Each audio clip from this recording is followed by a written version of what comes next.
Hey girl, I'm gonna do two parts kind of this. I'm gonna do this tiny little, he's a little snail. I'm gonna do this little snail because it sounds like that's kind of what you're working on now. And then after that, I'm gonna show some stuff on my bigger project to kind of show you a couple different things. I have no idea what's in this kit. So we're gonna open it up. So Milo's here, so you'll probably see.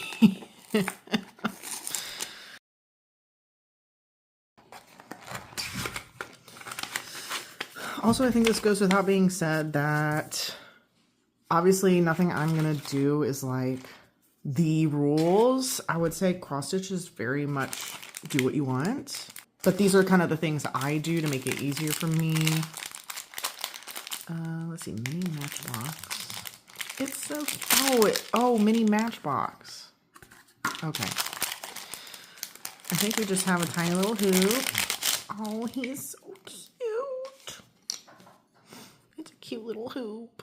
I can't wait to make this though. Please read before you begin. Okay. All it's saying is use one, kind of what I was saying before, like use one thread and double it up. I don't know why they're telling me I have to do that. So we have a really long thread here. And I guess this is our pattern. Okay, it has instructions. Yeah. Anything I don't know? It's like telling you very specifically how to stitch it here. So I don't care. So how I'm gonna start is probably how they would recommend it anyway. We're gonna, let's see. What you typically do is find the center. So that way you know like it's perfectly in the center of your fabric. They did not mark the center here. So let me find a pencil. Milo.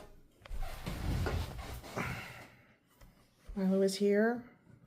Okay, I found a pencil. Okay, we had a husband come in. So let's see, we got 2, 4, 6, 8, 10, 12, 14, 16, 18. Stop it, Milo. So there's 18, 2, 4, 6, 8, 10, 12, 14, 16, 18. So 2, 4, 6, 8, 9 is the center. I'm guessing it's the same here. 2, 4, 6, 8, 10. Oh, 15. So there's not a stitch in the center, but 7. So like here. So it's like about here, like this little, the second stitch, I guess we can just say is the center. Doesn't have to be perfect. I'm gonna fold in half, fold in half. I'll probably stick the needle kind of in here.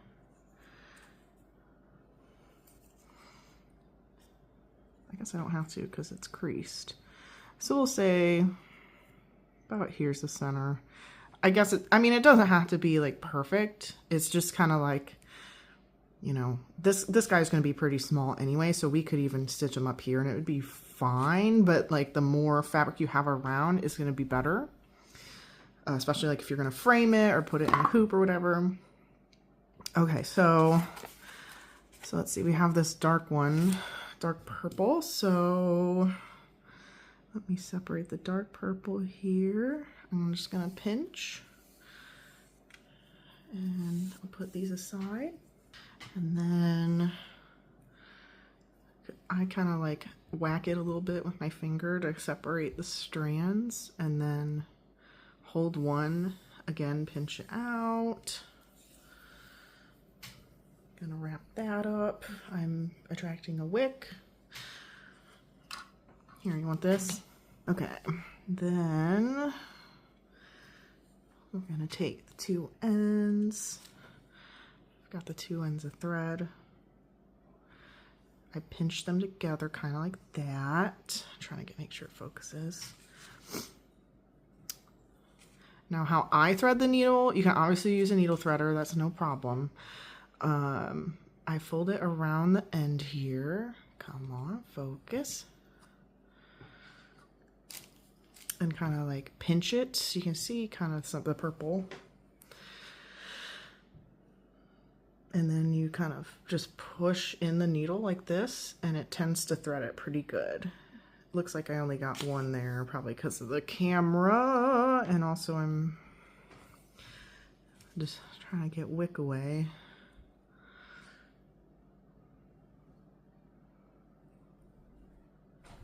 There we go, got it that time. So now I have like a loop at the end here. There's 2 strands on here. So now I'm gonna look at the pattern. I'm gonna start in the center. I think what I'm gonna do is kind of go around this circle. You can go back and then go this way and back. Is kind of the game plan. Usually I'd have a hoop, but it's so tiny, I'm not gonna bother. So we're gonna go in and we're gonna go through that loop and then do the diagonal and make sure the needle goes through that loop. We'll get something like this, and then I go back down the second one I went to, and that will push this little loop will pull, and then it goes to the back. So then we just have 1 half stitch here on the fabric. So we need to go up 2 more. Let's see, 1.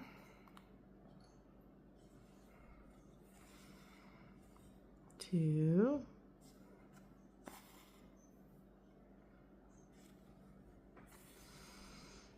And then I'm going diagonal 2, so I'll do like 1,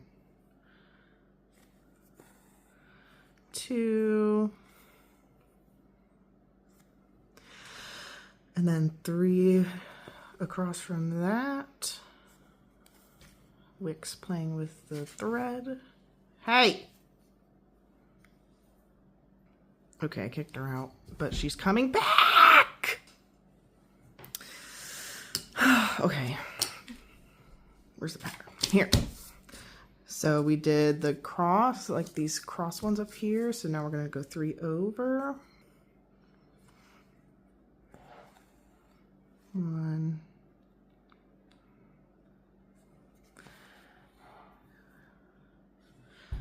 2. 3. Then we've got, we go like kind of diagonally, and there's 4. So I'm gonna go top down this time. And then 3 over.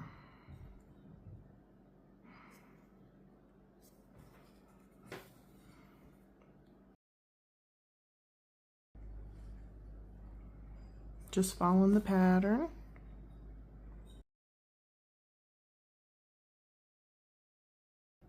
Okay, so this is kind of the end. So what I've done is I started here in the center, and then I went like around this here, and now I'm gonna go back. And what's nice is I don't have to worry about looking at the pattern because I already know where I'm going. So that gives you kind of a moment of just stitching, not worrying about where to go. As you can see, I go kind of, what is that, a forward slash and then a backslash. Obviously, it really doesn't matter what direction that you decide to go.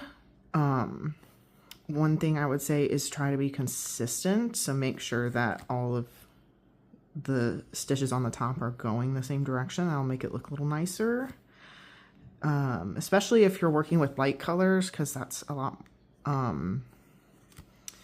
more noticeable than like this dark purple.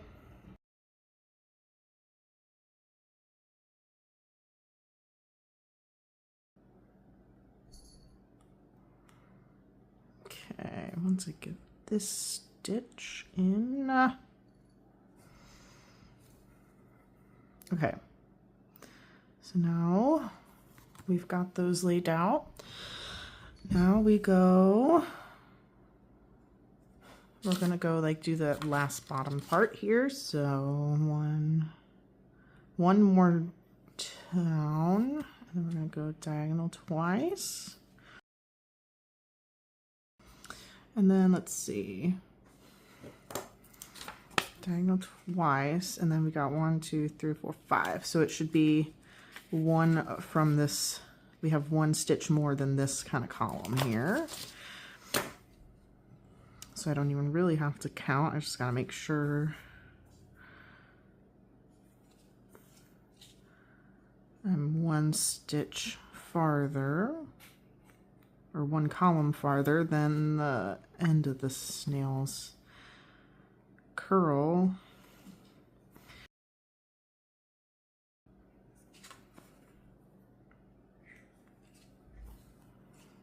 And then I'm gonna go back. All right, so I believe that's all our dark purple, right? Yeah, that's the only dark purple we have, so we can finish off this bit. What I will typically do is, for something this small, you just flip it over and get your needle under some of these stitches. I try to do like 3 or 4 at least. Pull it through. Let me go grab some scissors. All right, take your scissors, trim this, and then this is just scrap thread. That's all the purple we needed, I believe. So now what I would do, it'd be like, okay, I got this laid out pretty good. What seems most natural to me is to get this light purple down. I think maybe start here at the top so we can only count 1, 2, 3, 1. And we kind of know, okay, then we have 4 stitches here. So I'm gonna get that thread going. Okay, so now I've threaded that. So here's the top corner. So we're gonna go 1, 2 up, and then 1 to the left. So I was here, so go up 2 and over 1 to the left. And there's 4 light purple stitches on this row. So again, go through this loop, go back down through. Okay, we're gonna do those 4. Okay, and then how I would count this next part is we've got 1 over to the left and 2 over to the right. So I'm not going to count 7 really across. A lot of times I'll just do, okay, I have 1 extra this way and 2 extra this way. That's a little easier to kind of remember and count.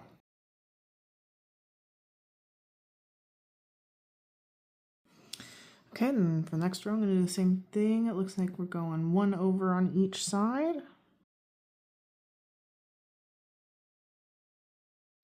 Okay, so now I'm going to cross these off here. We've done these 3 rows. What's interesting here is, I think what I want to do is I'm going to do these 4, and then I will go over and like kind of go around.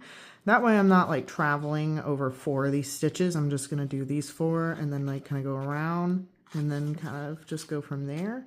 I don't mind really hopping over 1 stitch, but I think it will be a little nicer to do it that way. So here we go. I'm going to start, okay, it starts at the 1 over there, so we're going to do 4.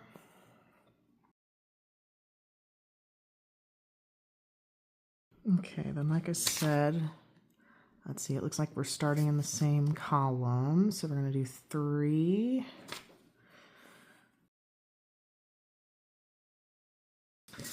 We're going to do 3, then fill in the space, and then 2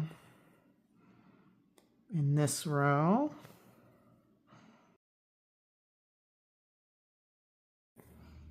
One, 2, and then like I said, so now I'm going to do these 3 up here in the corner. All right, and then I will just snake back like before. Make sure I only got 2 strands in here. Let me fix that.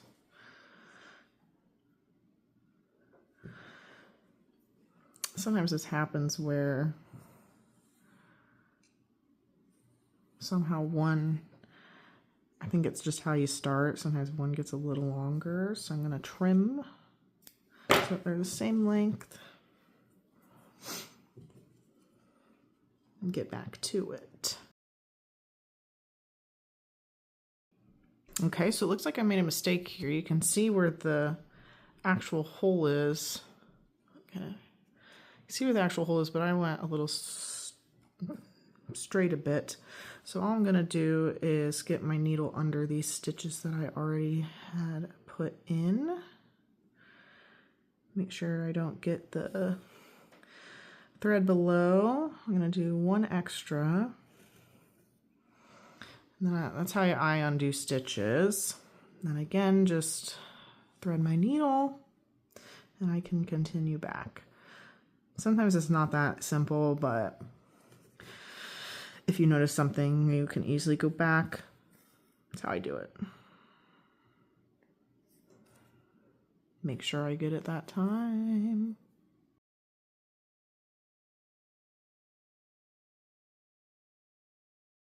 All right, what I'm gonna do now is off camera, I'm gonna finish this purple. Probably just gonna go across like I've been doing until I get here. Then I'll do something similar with what I did up here where I do these 4, go underneath, and then get this last little stitch over here and go back. And then we can do that last row as well. Okay, so I got, let's see, he's this way. I got him done. I think that's all I'm going to show on this little guy, but what I'm going to do next, you could do this kind of either way. You could either do all these like light peach colors and then like the little face. What I think I'm going to do the opposite eventually though is I'm going to do these little pink blushes and then the face and then like finish it off with all of this peach color. That's probably all I'm going to show for this little guy. I'm going to finish him later. Also, my cat is trying to eat the fucking... While I was showing off my cross stitch, I figured I would show something a bit more complicated. So this is one of the whips I'm working on. You can see I started it here. If I zoom out on my pattern, this is kind of what it looks like back here. This software is called Pattern Keeper. It's a really nice way to use digital patterns. You can highlight what colors you want to look at. Really useful. You can mark what you've worked on, obviously, and then kind of mark where you're parking things. This is obviously the fabric. I have these little, I don't even know what these things are called, but I use them to like hold in parked threads that I'm not going to use for a while. This is a needle minder. It's just a magnet basically that I can put my needle on while I'm not using it. And then these are some like magnetic bread ties. When you have a really big canvas, sometimes it can really easily get in the way of what you're cross stitching. So it's kind of nice to have these bread ties or something similar, some sort of kind of magnet thing that you can keep it bunched together easier. These are all the threads that I'm using. I really like to have a box with all my thread in it, and then I organize them by number. These are all DMC colors, and I just wind it on a bobbin. I put the number on there so that it's easy to find. Also, here's some empty bobbins as well. What I would do for a project like this typically is to go page by page. This Pattern Keeper kind of shows you where the pages are. So I started here and now I've moved on to kind of the second page. What I will normally do is kind of work in a snake formation. So I'm going to go like around, or I'm going to go across, around, around, around, around. That it makes it easier to do that when you grid the fabric. I personally, if it's going to be a big project like this, I don't really want to start in the middle and then work my way out like it traditionally is done. I find it easier to kind of go in rows like this. What I typically do for a project like this is I work on a 10 by 10 square at a time. You can see there's like kind of a half square here from the page. So I'm working on that as well with this square. But once this is done, I'm going to work on this 10 by 10 square, then this 10 by 10 square, and so on. One color at a time. And then you can see here where when I finish a color in the square I'm working on, I park the thread where I'm pretty sure it's going to be used next. Obviously, sometimes I get it wrong, and that's why I don't bother just stitching one color at a time, because I feel like for me, it's easier to make mistakes. And I'm trying to avoid as many mistakes as I can. When I'm done, when I finish a color and like the thread is short, and I need to tie it off, what I would do is, say I'm working in this square here, I would park it maybe down here, like maybe 13 stitches below the bottom of the square I'm working on. And then when I'm done with this square, I tie it off into like a waist knot. That way, when I'm working around, when I work on this square, that thread is going to be stitched over, and then I don't have to bother with flipping it around and weaving in those ends. It kind of does it naturally as I stitch. You can see down here where I've done that. So when I was working on these squares, here are my waist knots on the back here.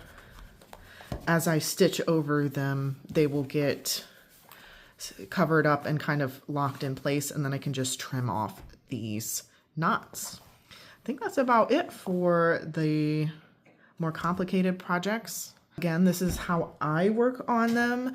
I know a lot of people that have a more complicated parking system. Some people don't park at all. Parking as in just moving these stitches, like moving these threads to the next stitch. So everyone does it a little differently. This is just how I've found makes it simplest for me and most enjoyable. And that's the goal here, is to enjoy it and have fun. So if something feels a little too tedious for you, and I know a lot of people, for example, they might not worry about stitching over their threads like that. They might just knot it on the back. And if that makes it easier for you, like nobody's going to see this back part. So do what makes you happy and do what is most accessible for you.